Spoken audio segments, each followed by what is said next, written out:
山貨門鈴和梯子。野豬和長頸鹿的家距離很遠，但為了遇見好朋友，野豬不怕路遠遙遠。有一天，野豬來到了長頸鹿的家，咚咚咚，野豬敲門，他敲了好幾下，他敲了好一會兒，沒有人來開門。野豬大嗌問：長頸鹿大哥在家嗎？長頸鹿在裡面說：在。野豬接着問：你在家，為什麼你不開門？長頸鹿說：你往上瞧瞧，我剛剛安裝了一個門鈴，誰來找我？要先按門鈴。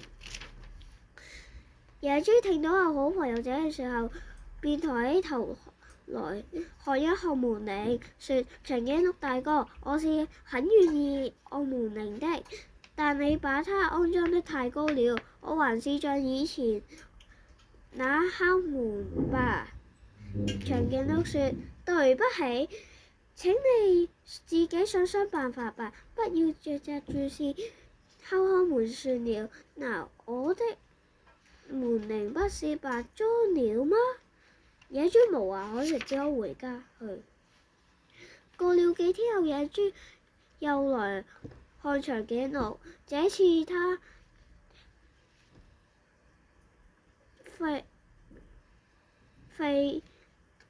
來了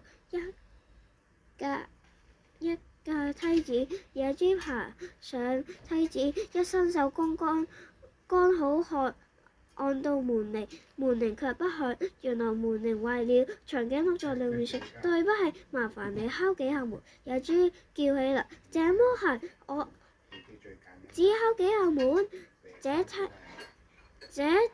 架梯子不是白費了來啊！